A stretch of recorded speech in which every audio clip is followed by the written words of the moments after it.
Kwanza kama mkuu wa mkoa nikiri kabisa kwamba mabasi haya yameshapungua sana kutoka kwenye idadi yake ya kwanza tangu yalivyonunuliwa mpaka yalivyo sasa.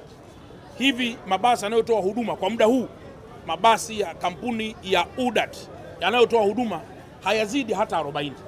Mabasi yanayotoa huduma, kwa sababu ndio mabasi ambayo yana uafadhali. Kitu ambacho kimefanyika, Mheshimiwa Rais wa Jamhuri ya Muungano wa Tanzania ameagiza haraka sana, kama ambavyo niliwapeni taarifa siku ya kwanza, kwamba kila barabara apatikane mtu wa huduma mmoja ili kuwe kuna ushindani wa utoaji wa huduma katika barabara hizi, barabara Moro Road, barabara Kilwa Road, barabara ya Mwalimu Nyerere ile kwenda airport, pamoja na barabara zingine ambazo ziko mbioni kukamilika. Barabara hii tunayoizungumzia leo ya Morogoro Road hii, amepatikana mtu wa huduma mmoja nje na UDAT. Maana yake ni kwamba kwa muda huu, muda sio mrefu, mabasi yataingia, mabasi ambayo yatakuwa ni kampuni tofauti na UDAT. Na kwa nini yamefanyika namna hiyo? Imefanyika namna hiyo ili apatikane mtu mwingine mwenye nguvu, mwenye uwezo wa kiteknolojia wa kuweza kuingiza mabasi haya. Mwanzoni kama mnakumbuka vizuri, UDAT, serikali na hisa kwenye UDAT. Hata tukaona hapana, ni vizuri mabasi haya sasa yakaendeshwa na kampuni binafsi ambao watakuwa na uwezo mkubwa wa kusimamia masuala yote yanayohusu upakiaji wa abiria. Lakini barabara ya Kilwa Road, ndugu zangu waandishi wa habari, na yenyewe tulisema ifikapo tarehe 15 mwezi wa 8 kutakuwa tayari kuna mabasi mapya yanayoingia kutoka nchini China.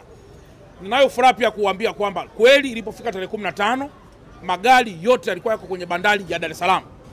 Baada ya hapo ilikuwa ni kuanza kushughulika na masuala mengineyo, ikiwemo mambo ya import duty, mambo ya VAT, ili tuweze kuyatoa kwa release order moja ya mabasi yaweze kufanya kazi. Mabasi ya kampuni ya Moffat kwa njia ya Kilwa Road yaliyokwisha fika mpaka sasa yako 151, na mara ya kwanza tarehe 15 yaliingia mabasi 99. Hivi ninavyozungumza tumeyatoa yote bandarini, yako kwenye yadi ya pale Mbagara ili kuyapata vibali vyote maalum na yaweze kuingia barabarani. Ninayo furaha pia kuambia kwamba Mungu akijalia, kwa namna ambavyo Mheshimiwa Waziri Mkuu amepata pia maelekezo kutoka kwa mamlaka na kutusimamia sisi, wiki hii mpaka wiki ijayo mabasi ya kampuni ya Moffat yatakuwa tayari yamekushaingia barabarani kwa ajili ya kufanya kazi kwa ile njia Mbagara. Sasa kilichopo kwenye barabara hii ni nini?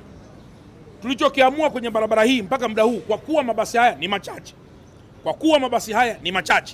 na kwa kuwa mabasi haya demand yake imekuwa ni kubwa kuliko supply, tulichokifanya sasa, tumekushakaa na kampuni inayotoa huduma barabara ya Kilwa Road ili angalau sasa baadhi ya mabasi yaanze kutoa huduma kwenye barabara hii ya Morogoro Road.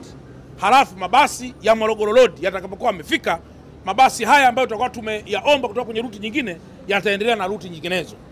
Swala msingi ni lini sasa mabasi haya yanaweza kuwa yamefika kwenye barabara hii? Muda wowote kuanzia kesho, tunatarajia Mungu atakapojalia tutatue jambo hili angalau kwa nusu, tukiwa tunasubiri mabasi ya muda mrefu ambayo yamefika.